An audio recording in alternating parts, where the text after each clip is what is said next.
Aduh, sakitnya. Bagaimana mengatasi masalah kesakitan pelana atau saddle?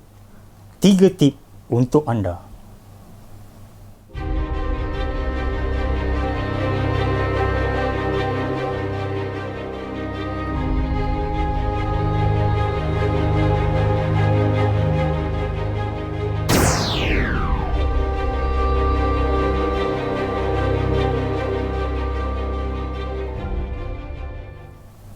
Assalamualaikum dan salam sejahtera. Kali ini kita akan berkongsi pula bagaimana anda dapat mengatasi masalah pelana anda, iaitu yang biasa didengar ialah saddle soreness. Jadi kali ini saya akan berkongsi 3 tip mengikut pengalaman saya. Jadi mungkin saya bukanlah profesional, tetapi kalau ada otak-otak di sana dapat memberikan tip-tip yang lebih baik lagi, sila berkongsi di ruangan komen. Pertama sekali, kita kena tahu apakah punca kesakitan pelana ini ataupun saddle ini. Pertama, untuk mengetahuinya, ada petanda-petanda macam doktor kan. Kalau anda pergi ke doktor, doktor akan tanya, okey, anda sakit macam mana, rasa macam mana, di mana anda sakit. Begitu juga dengan kesakitan pelana ini, di mana anda kena tahu bagaimana rasanya sakit. Okey, apakah puncanya? Pertama saya akan tanya ialah, jika anda merasa kesakitan ini seperti pedih di bahagian yang bersentuh dengan saddle, itu kemungkinan besar disebabkan oleh shuffling. Shuffling iaitu pergeseran di antara bib short anda dengan saddle. Jadi anda kena lihat bagaimana mengatasi masalah shuffling. Itu punca pertama. Kedua, sama ada macam sengal dan melibatkan tubuh badan anda, otot, jadi posisi saddle anda mungkin tidak betul. Jadi itu tiada pilihan, anda kenalah pergi kepada kedai untuk buat fitting, ataupun anda belajar daripada video-video dalam GCN di mana anda boleh mengetahui basic untuk buat bike fitting. Di mana? Di Malaysia, contohnya anda boleh buat bike fitting di Pedal Sport.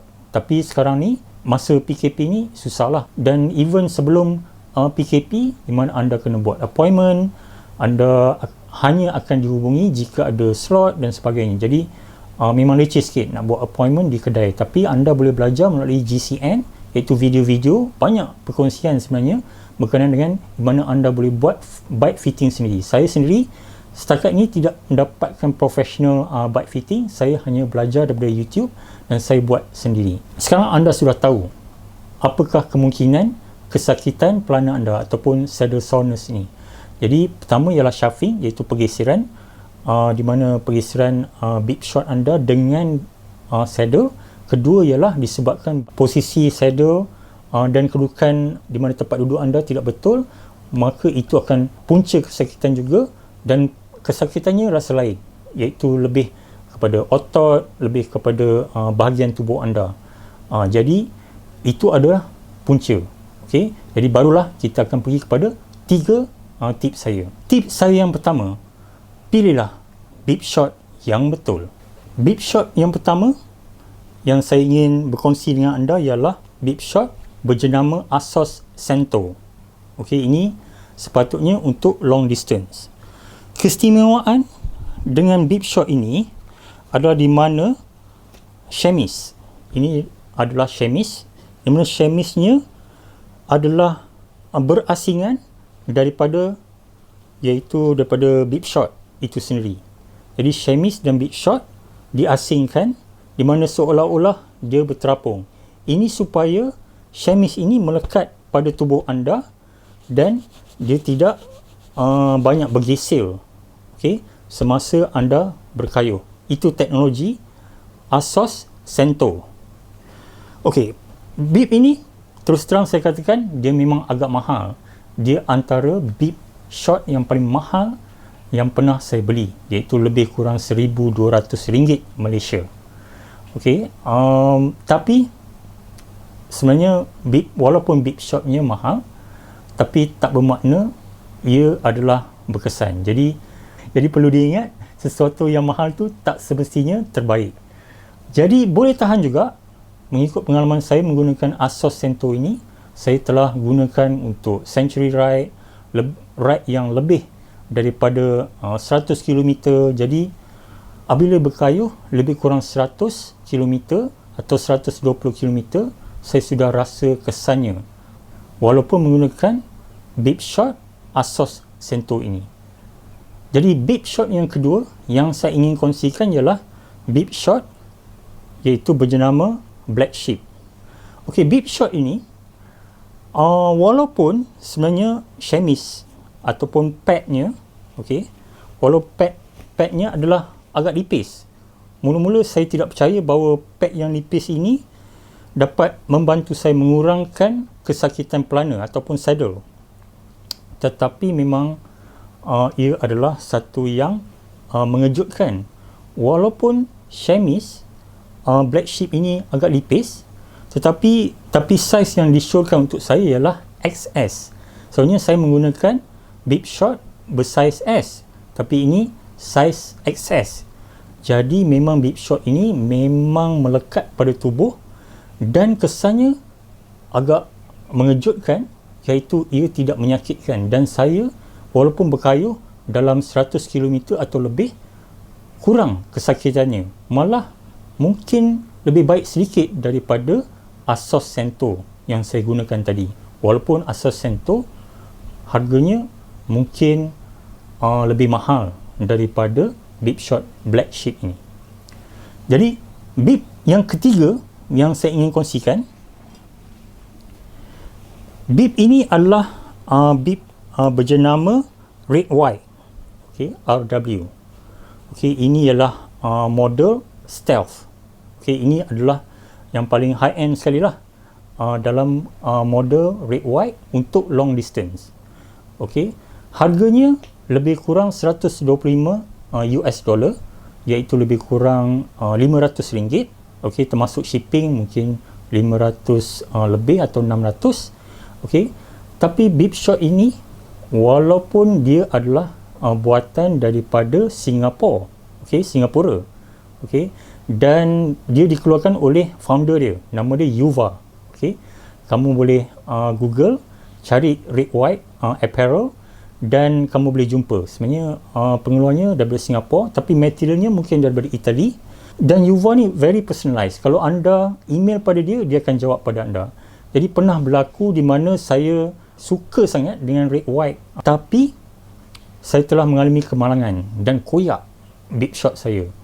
Dan saya telah diberitahu oleh rakan-rakan saya dan juga jual bip shot ini, mereka memberitahu bahawa jika koyak bip shot, tunjukkan bukti, saya boleh mendapat diskaun 50%.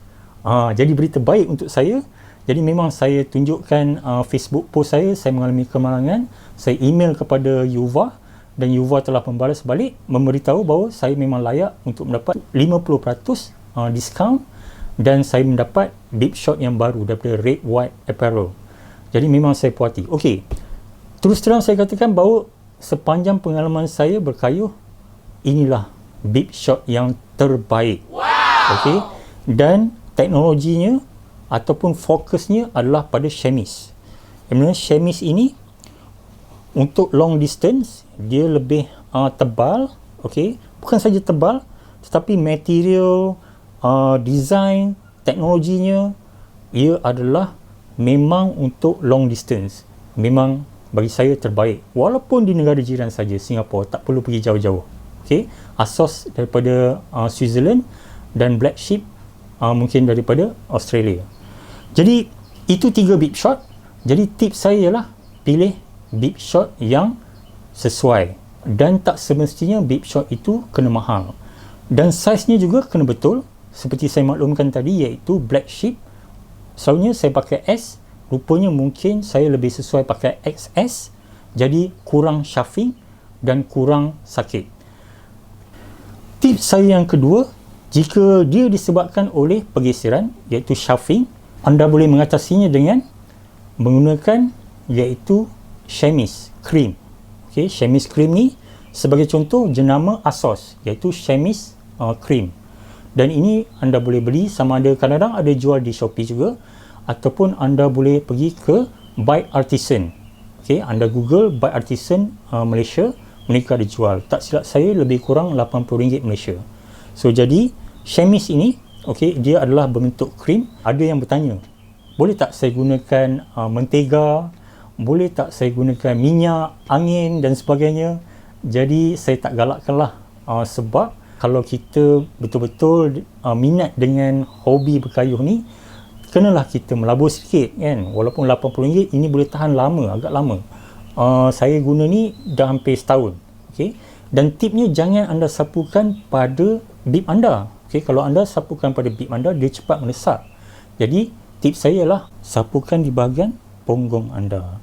Ataupun nak murah lagi, okey, kadang-kadang ada yang brother ataupun rider cakap, oh RM80 pun mahal tu kan, krim je kan, basikal saya pun baru berapa je kan, ini RM80 masih mahal. Jadi cara yang termurah lagi dan selamat daripada anda menggunakan mentega atau minyak yang bukan-bukan ialah anda menggunakan Vaseline saja. Okey, ini boleh dapat di mana-mana farmasi, di mana-mana kedai. Jadi anda pun boleh guna Vaseline. Jadi semasa saya dengan hobi marathon, saya pun pakai Vaseline saja dulu. Tapi bila saya serius dalam berbasikal ni, jadi saya pun pakai Chamois cream. Tapi Vaseline ni biasalah. Kadang-kadang wife pun pelik juga. Kenapa kita beli Vaseline kan? Jadi kita kena declare lah, disebabkan kita nak jadikan dia sebagai Chamois cream untuk berbasikal.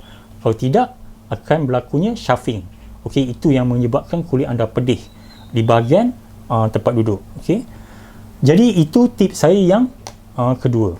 Tips saya yang ketiga ni, okey, ini memang mungkin memerlukan pelaburan yang lebih sedikit, iaitu berkaitan dengan saddle. Okey, saddle ni penting juga.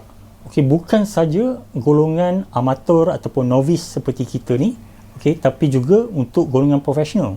Malah Chris Froome menghadapi masalah saddle soreness ni, di mana dalam satu event beliau telah menggunakan saddle specialized, di mana beliau daripada Team Sky pada waktu itu, sekarang Ineos, tetapi saddle fizik tu tidak kena dengan Chris Froome. Jadi Chris Froome pun menggunakan saddle berjenama specialized. Jadi dia terpaksa cover sikit, terpaksa tutup, lindungi, iaitu brand specialized ni. Jadi even professional menghadapi masalah. Jadi jangan malu berkongsi dengan kawan-kawan atau share video ini. Jadi tentang saddle ini, dia ada berbagai bentuk. Jadi memang sepanjang hobi berbasikal ni, saya telah cuba beberapa saddle. Ini adalah brand Aliante 00. Brand ini kalau kita Google, harganya agak mahal juga, dalam RM1,000. Tapi kalau dilihat permukaannya, dan dia tiada hollow ataupun tiada lubang di sini kan, selalunya akan rasa sakit di bahagian tengah ni, sebab tekanan, pressure akan berlaku di sini. Tapi bentuknya sebenarnya memang sesuai untuk saya. Dia memang bila saya letakkan, saya duduk di sini, jadi dia memang melekat sesuai dengan tubuh badan saya. Tapi masalahnya ialah dia tiada hollow. Okey, sebab itu saya bertukar kepada saddle yang ada hollow. Saddle yang hollow ni, ada juga teori mengatakan bahawa walaupun pressure di tengah tu disebabkan adanya lubang, pressure masih ada, diedarkan ataupun disalurkan kepada bahagian lain. Okey, sebab pressure tu mungkin tak berubah kan, tekanan tu mungkin tak berubah, tapi tekanan tu disalurkan kepada bahagian lain. Tapi sekarang ni sekurang-kurangnya dia berkesan untuk saya. Malah lebih banyak saddle yang dikeluarkan sekarang memang ada hollow, di tengahnya ada lubang. Itu contoh ialah fizik. Walaupun fizik adalah saddle yang mahal, tapi tak semestinya ia berkesan, dan tak semestinya ia dapat menyelesaikan masalah pelana anda. Jadi yang kedua saya telah cuba juga, iaitu saddle berjenama Well. Saddle ini memang bagus juga. Harganya lebih kurang 400 lebih. Tapi masalah dengan saddle Well ni, dia lebih berat. Jadi kalau anda memang serius dalam perlumbaan basikal ni, dan anda ingin laju, anda ingin kurangkan berat basikal anda, jadi mungkin anda tak suka pada saddle Well ni. Ataupun berjenama Sale Italia. Itu juga memang jenama yang bagus, anda boleh explore. Dan banyak option lain seperti fizik, Bontrager dan sebagainya. Ada juga saddle berjenama Brooks, di mana ramai juga rider-rider yang memakai jenama ini, di mana materialnya daripada sama ada rubber ataupun kulit, leather. Okey, apa yang berlaku ialah saddle Brooks ni, keistimewaannya ialah apabila anda berkayuh lama-lama, saddle ini akan mengikuti bentuk tubuh anda. Jadi di mana dia akan ikut tubuh anda. Jadi saddle ini lama-kelamaan akan lebih selesa. Tetapi saya terus terang saya katakan saya tidak suka design Brooks ni. Dia mungkin selesa, tapi saya tak suka pada desainnya. Desainnya lebih kepada klasik. Mungkin sesuai untuk basikal-basikal seperti itu, tetapi untuk basikal saya dia tak sesuai. Itu saja perkongsian saya pada kali ini. 3 tip. Jadi harap dia dapat membantu. Selamat mencuba. Jika anda ada komen-komen, jika anda ada tip yang lebih baik, sila beritahu saya. Kita dapat berkongsi bersama-sama dan beritahu apa lagi masalah anda. Mungkin saya akan menerangkan lebih lanjut dalam video saya yang seterusnya. Tolong like, share, komen dan yang lebih penting sekali ialah subscribe supaya ia memberikan motivasi dan inspirasi untuk saya berkongsi lagi. Terima kasih. Semoga berjumpa lagi.